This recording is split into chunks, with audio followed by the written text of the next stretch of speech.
So for Bomina Quabe, my brother said, you may come to chair a Bremanano pay, Honorable Henry Kwabnako Kufu, or your MP Bantama, sounds so your lawyer, ni Honorable Becca and so Honorable Quabo, a Pumbo Cordia, Adomara, no Bible.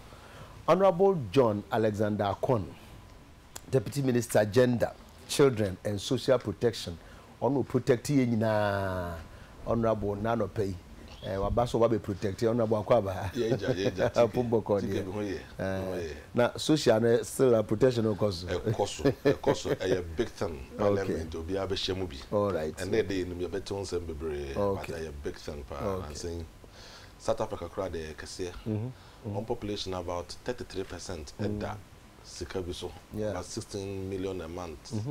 Sustainability a problem. Now, so almost where any be say a chomo about inside into your course second stage or you're discussing the friend of graduation. What that say on I can't be never first one over to me free. I see how about so and I'm thinking and see I don't know the next level to gather for a the friend National Targeting Center with Statistical Service where bank support here into the friend of National Household Register.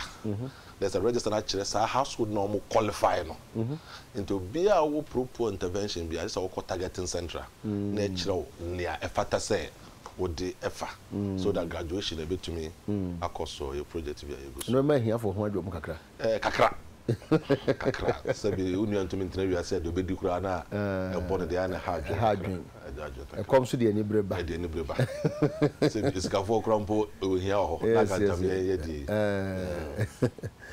Honorable Govu, constituency to say, I don't know Bible. I mean, Shasi and a fancy a man, you are nominated for a show programming. Okay, the Chidian pass, so I'm at the Peviachi.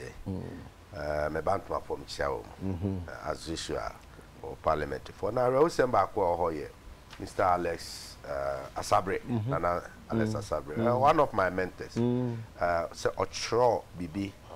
Efa governance not share na dwen fa amamu nsem ho or chronicle money delegate we really fantastic this man na contribute 23rd year and sanano ya wada and went me and okonano at the age of prime age of 76 years the corner crèche at the area there's a history about Alex Asabre.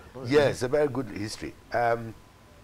Movement for democracy also during the revolution days, you know, democratic movements be on no BC or London until now they find or London now fight to say come back to democratic rule no democracy papa indeed no so a leading member of New Patriotic Party and one special thing about him honorable person or relate to for okay. Okay. Yes. Or a whole set of friends information. Yes. Who couldn't feel now corner them. Now could share pictures in a day. Rule our play on a coin nominee. Just a serious. Is it not on a Ghana Democratic Movement? On a chairman and as a founder. Okay. Okay. But probably our party is at the former General Secretary, Sir John. Okay. A lot more. And then I encounter more London. And now a shipping mogul. Okay. Not a shipping mogul UK. Yes. Not a shipping company. The MPP family. On about the mention through Subim. It's a say the MSA what town and they say admire for and they are buying Kutahudia, say I call fast some can say a brain. Na and it is said my phone are buying and then Musifushi and soon some more kind and ten tap. Said my phone say, oh, Yaba, but some of the echo court. Say so. Your body echo court here at Mobetra, and here near Cocasani and Wapa. Yes, you MP once a Tini Cobuelo and Farman. Now, you can't say, no, that's a bad. That means, say, strike no, ever coso, and route tier reports and say, strike no, say, ministries, Juma, departments, Juma, agencies adwuma and no pay sorry Ghanaian Airlines the story be abani mu menim say ni bresema na asa agro say accountant general for so almost was strike no bi nti so mo strike there na almost so omo nya akatua ho adwuma na bisa say almost so almost ye ntua omo ka bio say wa nya almost so onso wa nya wuni no but basically the story no I'm say mo am hwe Ghanaian Airlines no pay na no sorry no pay this month we are also on strike.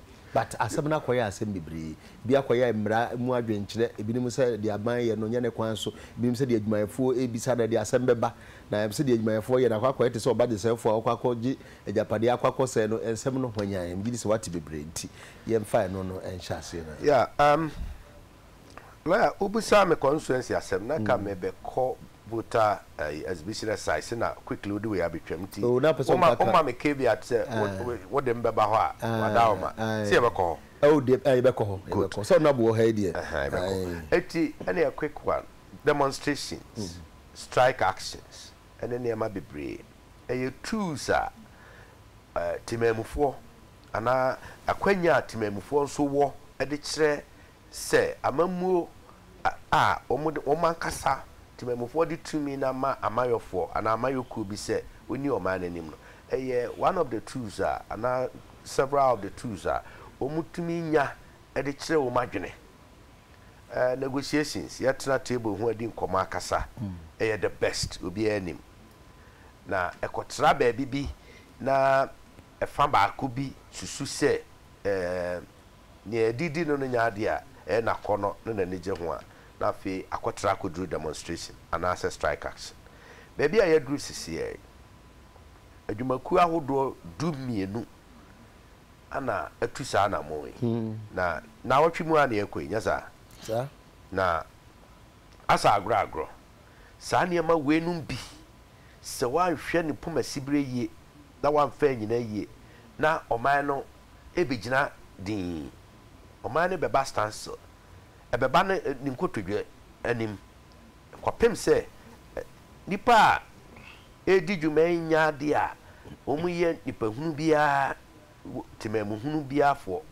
nipa omu ye adwuma the various sectors ema obia ntoboa obia adwenkyere obia na montu a wotuo eboa ma oman kyekere day to day daily life aye wo man if it's all for doctor for adwuma nurse for for teacher for for civil servants enom ne ade just almost the cream of ana etua to say emre bi atwam na bia na ye emphasize doctor for nko asem na bia o man atiatia bia na ye teacher for nko na sabre aye wo mu die eye won nyina na adwen akobenkro mu se die yempene se de ne aban aka free na santra bedru sabre ontie dia anamontu ayetue amsama yaka ho nsem bebre nya free ne ebekọ emranum na airline na wan edi bem na wan edi fo demo baby edro no ade a ehu mo man na nkasa me ba probe na nsane ne akopem nra me pesu aso corners interest government hospital chese ho dampan uba Konfanochi teaching hospital e dampan enti yeso odasani dese oyare a obeji ayare hwe oduru pe na ese card ne danani ye de ne fa hene se private hospital abusia osika na chese e ho na ese so omoko se abusia ni sika de na okofie no akowu sana ye penana ukọ yesuku mu a nkoda yi nyina tiatese ba dem koto wo mu no maboa mu chenku ana ba kun lidi wo mu ankasa in discussion if you say omo SSS JHS 3 mo so mo control so hwe na ahomete quickly na se me mobilize na minya nipa o ma wiewie university ni adem rantie ne maba wa bi na me ne omu edi nkuta ho ne hwe kwan pa o betimi a step in no mbaboa sankola na ewo mempesu aso no ayegusu ayedi ho nkuta ho na sei ne epe o ma chechira na Ghana for boni o ma ye ne se yati ase se yenye kabi ma me kabi na yakosala yakoto abade yi aban ne ama aban semfie nan se je na fabu ye mai ye sika ye haw ya mani hunu ye japade ye koda na nyinara wo na obegina simpie so se obeye we amaye obeye we na simple aduru ni say ya na ayetwema metwa ba si tiki ade bia ha madwe papa enra wo say aban nsia na mufo ne workers ni kusi akokasa bese mbusa one question deputy minister wa head bia obetimi ayima obetimi ayi nyina everybody ana oman say yekọ ahohiahia mu say ya crisis of this nature ebro ministerial intervention so everybody in all situations yes minister sector minister and yes na nti ye ni hihye bia na ye ni bibibi ehu se we de ano ohye dodo enti ebro minister for so nti intervention no enkonko higher enko the presidency ye ni bisa na because ye to omai and strike actions because the president himself had to come and intervene.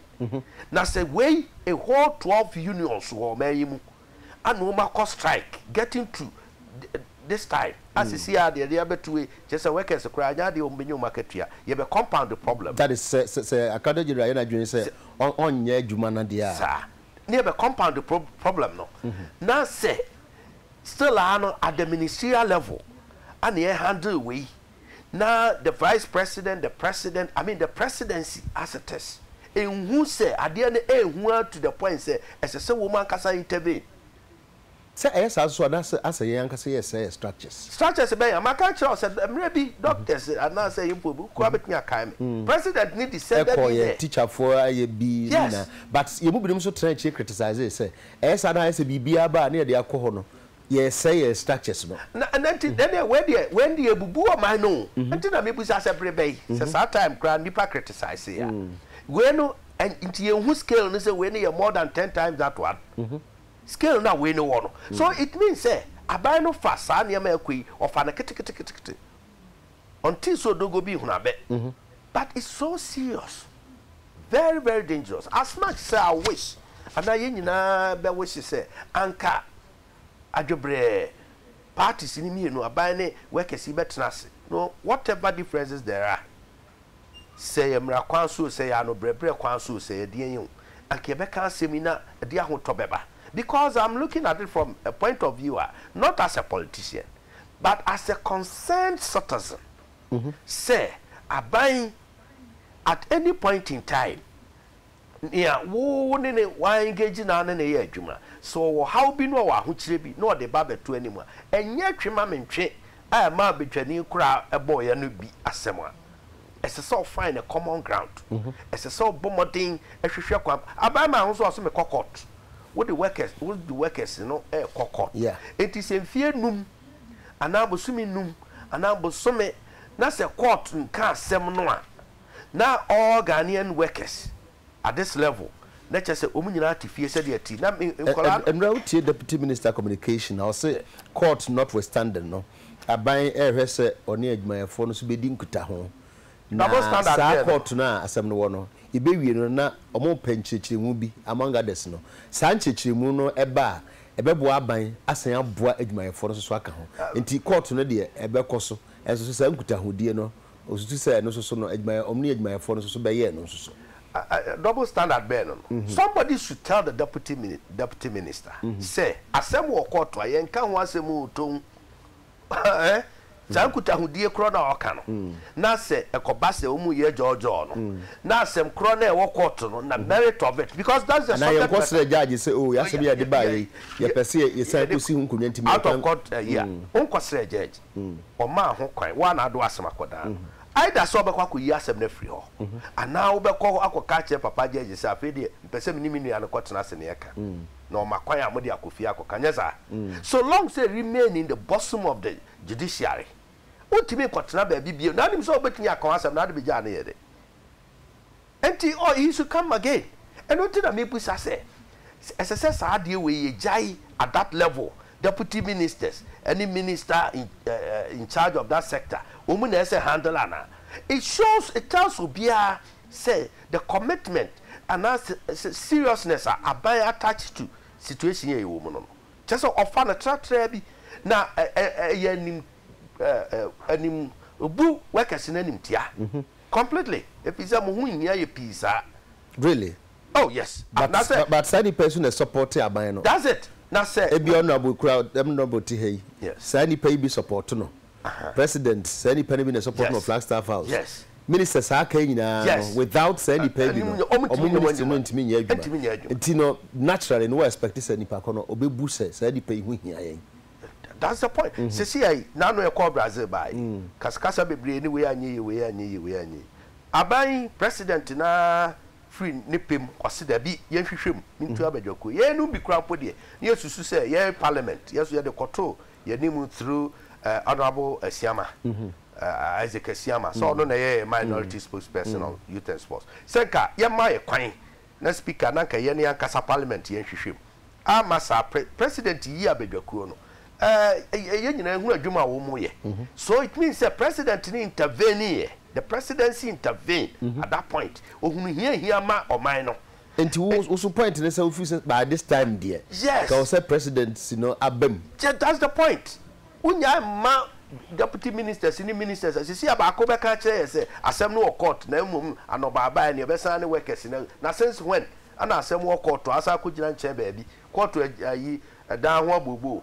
Na ukudiana we must be serious as a people and you will be at there yet na looking from my point of view say me opposition to say politician na me nua wa ba mu as politician it can change at any time na say me nua omu no one na ban omu na see ye politicians anam na ye bu oman ye de oman shisha so mu ye na ye fa ema ye politicians ye nyina ho ya akono ama o kire bi ni me gina simpie so na makasa kire timamufo se me nso so mode akwanya ne mame a metimi atoa de asemesi ya yesu abcd de makoduru ha ema no to aso na sa wo ye na anya akono na koye abufuo na nipa lose confidence in governance systems and structures affecting me as a politician and then future politicians and all of us ebinum susu say me ba uni aso just briefly say adwuma force so among counter cost no mo hwe eka be bo man no na mo fo mani into visa asem no dan ya ebetimi aka ma na twa yes enti ka ban na wo na ye oman ni nyina agya ana wo na asem ne da na so enti wo na president na mu ana high powered government delegation na miti pedefuei asema mo kan wo na mum se ne ade na akoye no social cost ene economic cost ni ade nyina enti yesremara moma ye be mre kakra bi ne mfa so ne ma no na mo de mo mesene nko adwuma mayen wi ase nyina mu tie ye no wodi nkuta ho se ne aka kosie enkanye se ye be to no asawra asif said the omo ka de omo ye bia ehun hia na mom ne di mirika ne kokot but honorable akon we no aye social protection no honorable anya de o senka ba this be a president kura bem because e twetwetwa di be a president and obebem intini omra mu ntem menua honorable Kasala School no the assembly shows a high powered government delegation because Johnson be bre won nsem no omo share o mo nya high powered when the minister and the team say share ma enya government enya high powered say be ohwe past na bibia say ba etwa ko si Flagstaff House the right question so what history kaka enche first time a president to come we no bash na buy and say allow the systems to work it is second one BCS obeka ya e ko focus say on join the system no enye djuma that process na cost and just say mfa no the minister ya wan na ye minister executive owi e ko so himfa so the process na dey ultimately can say entisa but again court case no unfortunately me na kokofo am messing no because what kai case ben na court and a case ben no money workers no eka so we follow asamana initially pass o hwa na GDB nim say sike kura yetua ana say yentua ye and no every was here because at the at this rate they can trustees the trustees na interpretation of the law no aba said there neka buy and say transfer and the call another trustees and then the year issue no then na ban say opemu nchiremu every court it before that no say yet me solve sika samne there mombra yen trust na sem we na court no na dia ka yen ko ne yen twen de be free mu aba na say just say peripheral issues e court enti yen jaya na yesu e refi wo mo a se bi ye bre oman no and ra obika sem bi na e interesting or say doctor no enhwe teacher ne ba na oyare okọ hospital no teacher ni so enhwe doctor ne ba na or school no Of course, and a public sector 12 unions or kind no whether true or not no control can tell almost public sector workers no interview the public I'm the man pay my appeal so munyai so mutim sa but even logically almost all public sector 12 unions no can no I want to hwe so nyoma but me me no call strike I think a woman hwe yen because dodo be ya there ya yanka ho bi no and say yes suffer sa the same way na strike action no assembly was strike you say a tool but our tool there you use the echire kura you be say aba ho bi but me fa nko achi kakra amanfo bi so asem ne say even though you were assembly ho a court no ho so assembly a court no ka bia no e fa sa asem ya ho. And then the argument they say as kwada as a court nka onchirechire mu no sabi o aban so lawyer for ho adwumafu so lawyer for ebi o metimi tititi ani ehun say o da bi asem we kra de ye beti ye de court kra hu hia because say that ye susu say asem ne sitie entina nka hu kra hia ansa because anura anu ye adwumafu de ma ye ntino nkobo na nkoso no what's the court there and the audio I want to make sure yes I know one here to some extent yes you go who lawyer for almost and drink and for bra ye bread to some extent maybe oh say the kurapa we lawyer ye ka nkutahudi a se bone ana say ade yibi ani akira asem ne ka no enye den tike na say me I don't call ko ibra ne nka so afra me dia ye nka fie na menko ye start kura na ekira ko ibra ne sambe to asoma nko na ye simple but what take stance wa kokko te ko we lawyer any ade so a na say ko e two ways so enye fa ko say bi ubetena ho je negotiation resolution conflict resolution ubetena ho me nua na say me ya dey tell dia court no say afraid you da bi bomodin a opa ye nka opeso a okira nko a okoyi let's afraid na ye mbra sa atmosphere no message a sending them the public Ghana for say oh enya say strike keke no so wa adwen say asam no ye kama ne free o both sides na ko ya Mr. Odiko court na so ko lawyer aba a hard position na we take because mo adwen you mo say aban pepre ne hododo let's assume say no devil's advocate now they own pepre ho a the softest part of you na say ye juma in negotiation because won't take a decision but the point is I will say a day we and one negotiation into Mr. Wako speed cover brief in the yanka when you sure say nka beboa ye pa nka and the banner headline no workers demand withdrawal and the continuation of negotiations within the next day or two fe but why can't what pro me stand in here just say two hands stands better na ye juma it's all the elements of good heart I want negotiation no and say ye juma and say take it a stance on that sebi me de ko bra ye tie e say ka no kore say me ndada ono so ni me dada say me ko te ne wasam we bebe a the first thing I may yen say me gin this ko bra be yes ade we a ye say ma nya sa na politics me yes ade and say I'm say politics na every minute so it me nya happy say eye me nua na sabi politics into ye kasa editia no it me friend no a kobra me ko te say wa unko for no esi politics me ko esi wo opponent me ko te asem before ho be fro aka say me nua me ko te say unko for no kase yo na e ampa na ye wo bibi esi a good heart a relationship into bottom line is say workers epegana aban so epegana and the wontu aba into ye gina ye bia some say the ban say the bottom line say de me kaye de wo kaye de wo ye de me ye no Ghana ye mu na ye ka into me feel say to the extent say feel ya kase se kai da ho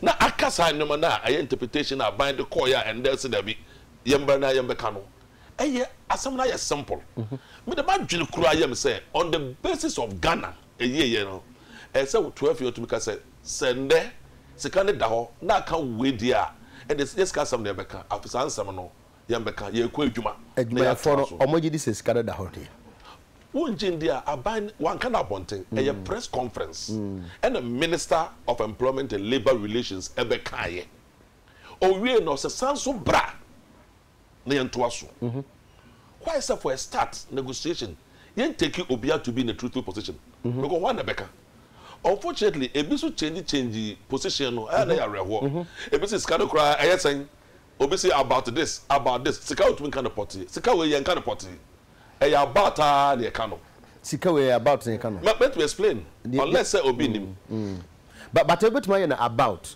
but about no koye say about 1 na about 10 there na say e position me ti obi sam ya me ba dia ka kire o ukofa ba ko na just so wait me aka say bi o e be say bi no e na make but so ta kote ba before say e be say do a but just say about the be adwuma in the context say government payroll factors say come na anything but for say be a constant there be a variable they constant o mo are say bosum be betu aka but the be mo bia no ejina nipa dodo a akọ retirement per that particular month na yetu eno ya tie frame ni ati efrem e ka teacher for answer doctor for a ye do omo so now they no so aka now they no so aka ho so no single spouse the position promotion obi enya efrem so owo it is aska no but on abu be wi no nyina kwa koye anye plus na na make it will plus minus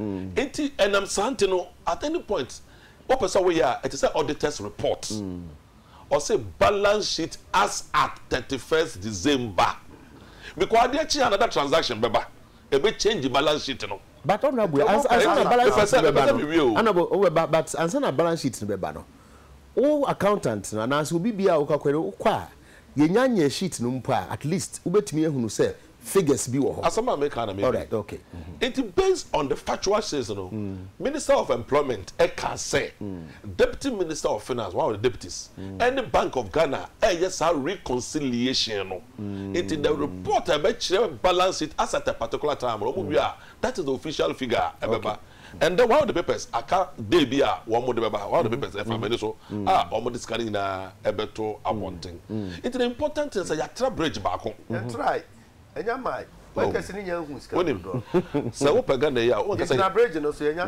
na bi onim men ka say try so say ska ebeto bia ya beto bia na no atra so say ebeto bia na bi the ebeto dan ye the amount na say na ye ken but the important thing is sika no ewo ho ya trust a bridge no untumi argue say won trust a bridge no say sika no ho da bia no de workers na hu mo ko yi chire on unless a person will argue but honorable say sika no so no enya ade a ba betimi asehye de abesi wani say exactly so that's the point it is ke de be me age di say sika no ho ne say ka kan so ade ayi asat ne ya wo ke di e 10 tie da ha da count to me yes papa do no there be convenient argument to wa pe they share kotokode o say offside they share house o say you go the same people a change you no change your position simple discussion ye person ye who say they o say da ho no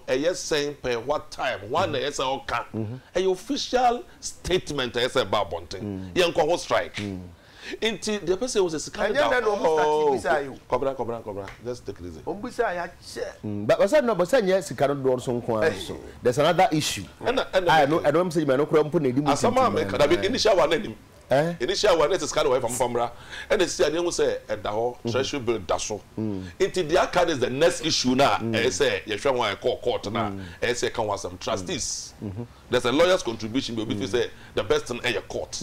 But this when you to say court case kwa yene de ko enti say menu mienu betumi aka e bi kura for all you know yen kan say ye kura yen hwe this way enti say betumi aye adwuma enti the main issue is that so sika da ho there the aka de ye ko adwuma na yen kan ho asam na yen hwe de say transfer and no de nka yen first strike no enche yen na o mo ko back na de aka no ye tena so a ebeyeye enti say quantum na here there's an announcement ebeba out aye say enye interest say final amount no eno ni na say no de yen free ho na enka interpretation we no na enko tenase na yenka ye okay the IMM say akwai say I will spell out a road map say koduru ho de a ene mo nya hu say sika da ho de a de aka no say ebekọ he na ebekọ he mo san kwa adwuma honestly say na ye wo because minister no want na demo or ye press conference and okay me dey say wo dey obitina position na Oka on the authority of the position no and no de kasa and we gina abonte ni pedwem waka cancer man kebi na me call do obeba say o kon do pro wa unje papa ndi o and take your time na koso enti we gina abonte say me Minister of Employment and Labor Relations we swai e de amount man and no say da ho de wo mu bi se bia no utumi ebisa no e no se ye mbra enti de aka bia na ye ka ebeyeyi tibi de be fi say eye easy ye wie one bridge sa bridge we de ye kwa adwuma ebeyeyi say account no person mo fa mbra a negotiation okay ye da asese me de sa wo se eda ho na sika no eye sen mo fa mbra ende ye de ba na ye de abrew ye kwa adwuma de aka no ye nheda na ento aso na ye nka se ye nyina gitum se enti ase ne nyadwuma mama ye nkontokwa ye nyina ye san so fa court we de ye nyina ye say ye pe emu nchiremu interpretation from Supreme Court na say bad blood bia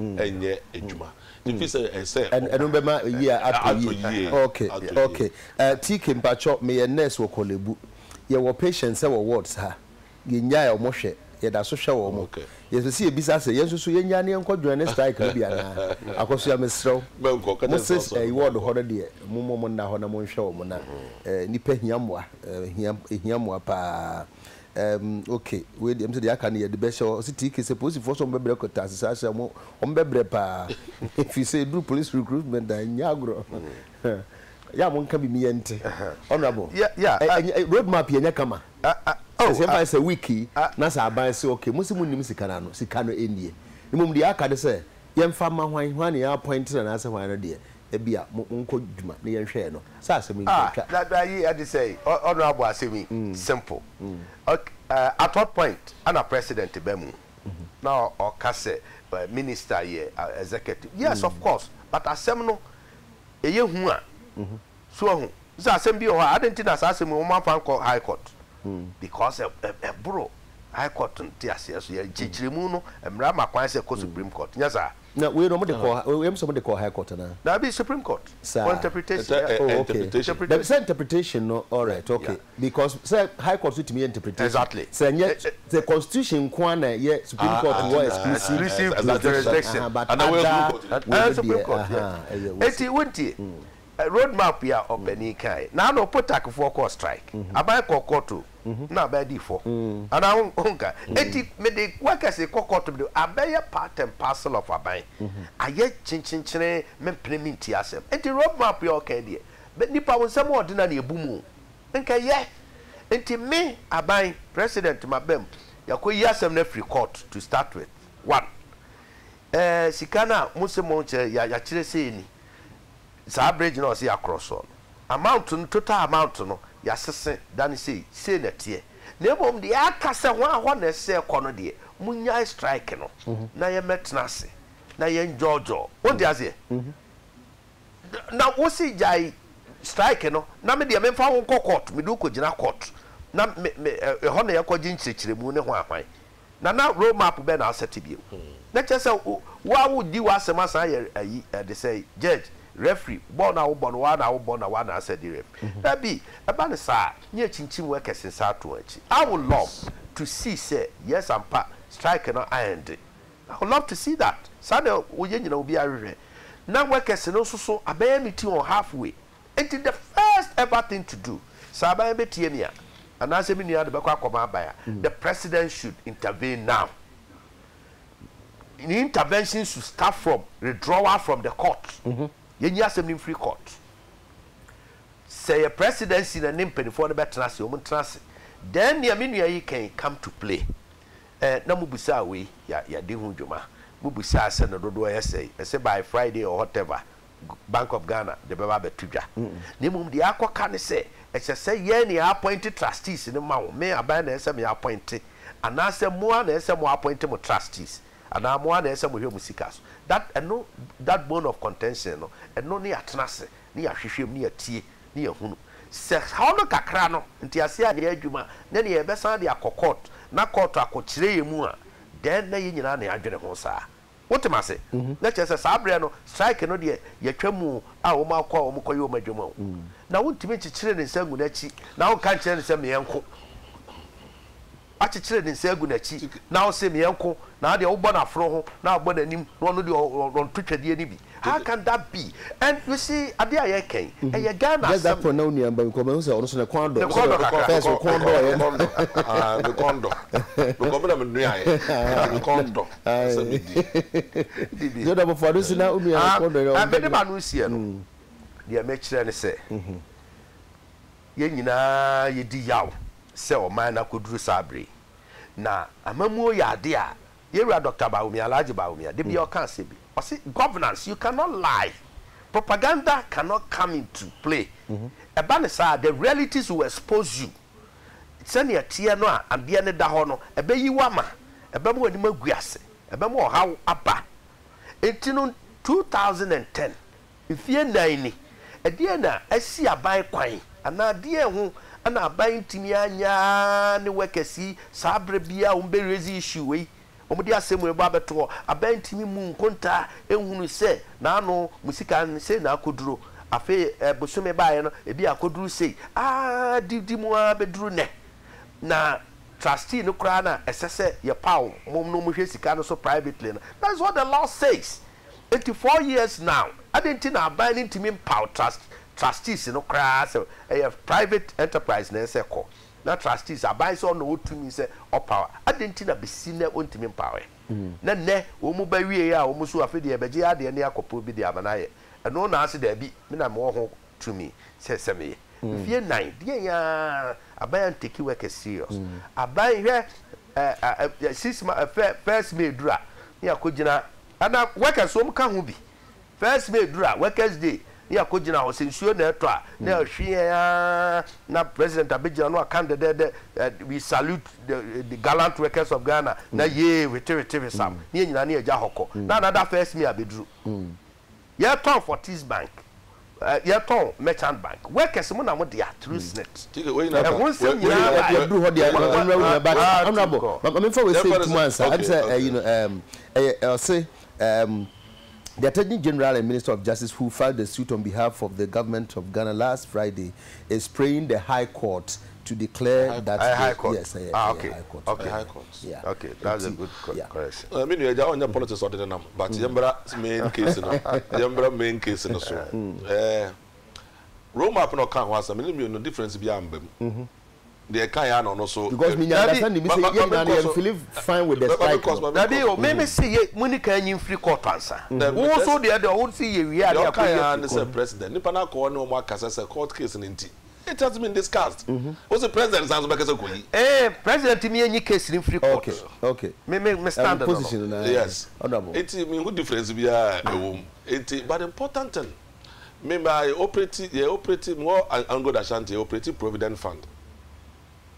Provident fund first na company to akese e chain worker by a while so sika by eventually new or no negotiation yesterday you na betua the same percentage. I think that it was 5% each or so. In fact, you per AG, the population na the sky one no use to feel obia and then as start open bank but still no company you buy from Gold House, one of the accountants and who it was a fund manager. But to me no security of the Sikano and here chain nina. The Kobe away between Yakon war each into the only point is the Sikano. Minister also at the press conference. No way invite him. Likely young fan say minimum the posture of the workers. But if I almost say you're comfortable say what the portion we court because you now say what stake home into the Jana Yanka. Na you realize yanti and one say but sounds like eventually yanti and one say because be an yanti and one say. And to me they must maintain say my appeal say at least yakwe nimu. Say situation na say se kan epese hu ne dodo de kudura na ban so e de no so aba from Bank of Ghana say asset and the date say na me say me hu all the papers aka e ho asam let's say yen kwa adwuma na de aka no yen koso nka ho asam na e bompa e kra say no kra ye kan po anhwa na court no kra enya amba na yakon adwuma there be say no so nko say there's another issue so which is say say when the be manage as some make and na make say our breast can safe na you comfortable there after the most reliable a year risk no and say aban government of Ghana treasury bill it is had tier there a safe risk no a year through aban the own would da and maybe I say abewe interfere dem go discuss this issue whether government na say appoint and say and the government not appoint more or the coin but say goodwill embra any problem okay council my man kabuta register okay so na no ya jumadi a ye koso ni ade ene ni general secretary new patriotic party general secretary kasa Ashanti regional chairman okasa dansa ne na niam ekoso na ahomete etan esese Ghana fo nyina civil society organizations institutions ni ade nyina ema electoral commission ti ase se 2016 the roadmap to 2016 enya ne omo yeye no ahomete abe card here wini ya ka kire nyina se ye bie voter register na ya exhibit nyasa eno kra no na nkyeremu second nkyeremu ba eye won atwero won din sa special edin kyero no voting sorry special registration mo na yes sinama o na say the entire voter register na exhibition no man nkyeremu da bi nkyerem may as it is fine say gwenum kra na ya ma wo na entire so yes yakwohwe mpa no problem. Education was so bad. Awareness wasn't there. Then Nipana, the bulk of Oma Kochomudi na anu ya, they migrate among to the register. Omu do na ye suku for omu go suku mu ebi wo not convention di okumase obi wo boasia ebi a oko school of voter region. They are not there. Omu ni ho to start with. Ana wo be ko bie mu no wo hwe register dada na wo 2012 there. Ene di omu di abasese no. A omu fa new entrance nka ubako police station bi na so atibe mienu miensa na ni ho baby obon se dubia beka ho eni ho all you need time enough so we betumi compare we ni we na obehu e na abenti a we dina amaso we dina amaso wo hwe nipa no kra na baba na personal oba de so ya o se me wo ayi northern region minika sika mitimi ma na maba be ye meanwhile obintimi nye correction bi ma obi omo ade bi a friend inclusive. Se wo bana odini nim ya exclude you na wo prepare forms no wo bakwa committee high court judge ono na obeye where you need ni except personally nipa no ho here is a case nationwide baby biara nipa ni ho afa de ahometi wo mo ne se wo kwa Ashanti region baby atwemanwa biaja district mo ho ne ade district officer no ka a won carry o issue card and oji old card ya nkan kire ya baby a say say issue card no ji okay ebini voter ID card we no oni ano kwa also district had ya ni asesa mo card ni a print for fraba enti fa odi dada no bra enti wo emuno wo de dada no 2012 wo de koto aba no the voter register no claim say issue 2012 no wo ID card number no any voter register de no ensia na mo foforo na wo matwa ma no ya trase reprinted card no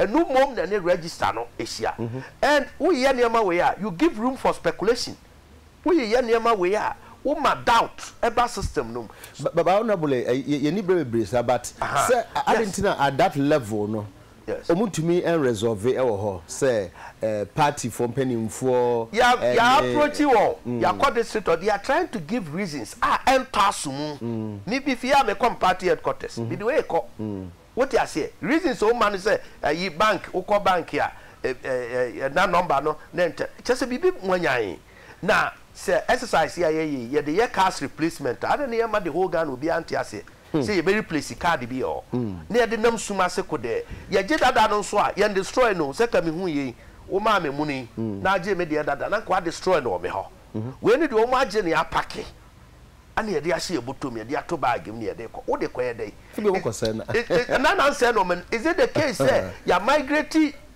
names bi akodata no so ana displace the index ayina na okay said you also be hwehwem nti no hwehwem honorable because I only view so I cannot speak for electoral commission so no can you we hunu say name be say the person view te bia na entremu na on be here minim ntimi ntuminka ya danso ne wa oba ya danso ne president etwumwa dance almost a reprinted card minim adekro nto etesa destruction de ewo idea e bia na bi se bia ayira na ya print for amana na computer card that na say omo confirm that position na bia na me ka kire we okoye no we no okoye no okuta ne card ya ode kwa akohwe ni dini officer ne ti hoje ya so o card no kra no ya de foforo aba nti fadada na maye na je but no honorable metimi dia yedan Mama Chino, and sometimes you give room for speculation. Who bet me I migrate? You see, a data.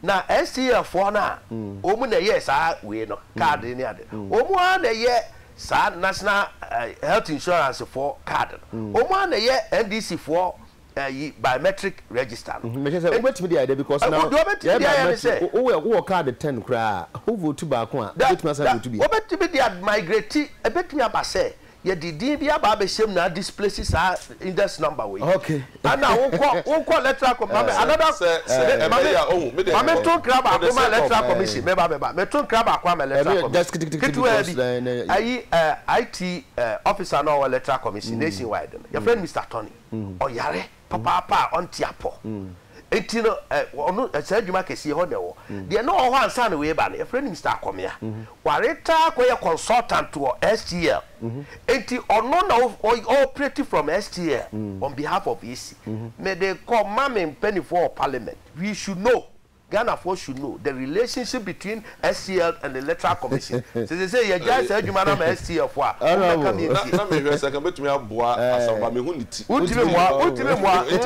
electoral commission. Utime mo ati e ko ho. Conduct utime ni bi. Utime bi we dey achiwade. Normally eto enum ana wo hu dey obeke ba wo asamba. It good say we dey ko na mo akọ ho. Eno enya simple. Accusation bi am integrity. Yes. Wo ko say wo nya mu ncheremu a. Yeah. That was aba. Yeah, because I want to say for once in 2016 I was say yetimi enya gidie bi say abara ebe to no afidie. Edunim. Unim tike unim. Voter register itself no. Eye nyina say agitum say you bogus. The Jessica say na yenye fresh one complete. Yes. Okay. Well, Honorable Henry Kwabena Kukufu Bantama MP anope yedine twetwe nkomo. Honorable John Alexander Akon, Deputy Minister Gender and Children and Social Protection. Kanena nke ye women. Na say you one day nim say men ye dey abeka ho a. This is agenda dey shembi. Ye normally ye ka gender akwa say man ko asem bi. Because we na advocacy no. Just so we na representing men ma no ho. Debi president Obia. Debi Obia. The bisa also representing. Oh, that will be a protection. When him say nothing, abaya bon home day. Na no him to plan and buy na Ebola you know do reporter. So excellent. Okay. Me call Nairobi, me see your Cameroon. Ana Yawandi, Ana Lome. Now do omo dey na it second and omo dey check here dey no dey screen camera. Yeah, but we need to look at the borders. Okay. Because information coming in just unapproved, no. Main borders no cry no. The way your officials no they are at risk. What do nipa no put ho na ye screening protective gear. I see. That go say can but article be by person yes honorable. Na say minister Obanro of Switzerland Ghana version of CEDAW. CEDAW commission on elimination of discrimination against women. The Ghana version they are able to over the period not representing United Nations. You see how far they are right there because discrimination against men against women. They represent about 12 countries in the coin. Okay. Mr. Represent the Ghana nation or the team started from Beijing platform. It's representing how far they are still by IAB and not the represent the Ghana. Okay. Me picture no. But article go one of the newspapers was President Mahama the lone voice of Africa is Okasa about Ebola. As if say Jama Yankwa or non Kwana 75 apart from countries now account mono. Can be a to say the M4 and so if I in a hobby for a day and we ask yes sorry once again here come said now we ask my carry to your home say unima bisa ubinima ubichire and can ubi anyhow unima nyina where me say bisa bekwa kotwa kwan hunu enti no ho asema no obi bisa wo so na unima asem pa cho di hu no kra na ka say minim ababa men ko kire no nkoto no ntwene na saa ne ma no enye me obi di bia me pe then ni pa me chiu di ma dia bisa for say ya me aduma e be say